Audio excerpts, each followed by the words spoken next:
అయితే ఇప్పుడు ఉన్నటువంటి ప్రభుత్వం అక్కడ ప్రభుత్వ భూమి ఉంది, అది ఆక్రమించుకున్నానికి వేరే ప్రైవేట్ వ్యక్తులు చూస్తున్నారు అని వాళ్ళ నెపం. అయితే ఇదే క్రమంలో ప్రభుత్వ భూమిని కాపాడే దిశలో వాళ్ళుంటే కొన్ని రోడ్ల మీద కూడా దర్గాలు ఉంటుంటాయి, మసీదులు ఉంటుంటాయి, వీటిని మాత్రం కూల్చడానికి ధైర్యం చేయనటువంటి ప్రభుత్వం అధికారులు ఈ ఆలయం కాడ మాత్రం ఎలాంటి రెప్పపాటులోనే తొలగించారు. దీన్ని మీ స్పందన ఏంటి? నేనండి ఇక్కడ ఒక్క మాట చెప్తున్నాను. ఇప్పుడు మీరు మాట్లాడారు రోడ్డు మీద మసీదులు ఉన్నాయండి, రోడ్డు మీద అవి ఉన్నాయండి, తొలగించమని కూడా మేము అడగట్లేదు. ఎందుకంటే వాళ్ళు కూడా మన సోదరులేనండి.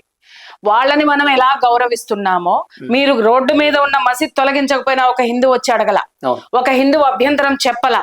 మీరు ఇక్కడ నా ఇంటి పక్కనే మసీద్ ఉంటుంది, మసీద్ ఉంటే రోజుకి కనీసము 7-8 సార్లు ఆ హజా వస్తున్నప్పుడు నన్ను వాళ్ళే ఒక ముస్లిమే అడిగారు, ఏమండి మీరు పక్కనే మస్జిద్ ఉంది, రోజు ఈ సౌండ్ వస్తుంది ఏంటండి అని అంటే, నేను ఇచ్చినటువంటి ఆన్సర్ ఏంటో వెళ్ళి వాళ్ళని అడగండి, వాళ్ళు చెప్తారు. వాళ్ళకి ఆన్సర్ ఇచ్చానంటే, అరే మీరు ప్రొద్దున్నే భగవంతుడా మమ్మల్ని కాపాడు అని మీరు ఏదైతే ఇస్తారో అది నా ఇంట్లో వస్తుంది, అది కూడా భగవంతుడే కదా, అది కూడా ఒక పాజిటివ్ ఎనర్జీయే కదా అని ఓన్ చేసుకున్నటువంటి శక్తి ఉంది.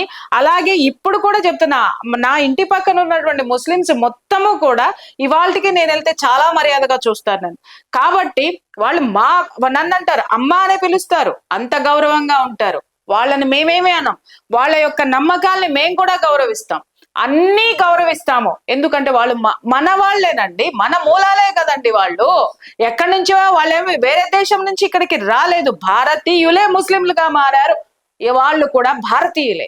కాబట్టి ఎవరి నమ్మకాన్ని తీయమని మేము అడగడం లేదు, కానీ వాళ్ళ వెర్షన్ ని ఎత్తి చూపించేటటువంటి అపనమ్మకాన్ని మీరు ఇక్కడ క్రియేట్ చేస్తే మాత్రం అల్లర్లు వస్తున్నాయి.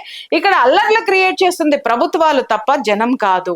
ఇది మళ్ళీ నేను చెప్తున్నా, అందరూ కూడా సామరస్యంతో వెళ్లే వాళ్లే. కొంతమంది స్వార్థపరులు వాళ్ళ యొక్క అధికారాన్ని కాపాడుకోవడం కోసమో, లేకపోతే వాళ్ళ యొక్క నాయకత్వాన్ని బలపరుచుకోవడం కోసమో ఇవన్నీ బయటికి తీస్తున్నారు తప్ప ఐఎమ్ నాట్ డిఫెండింగ్ ఎనీథింగ్.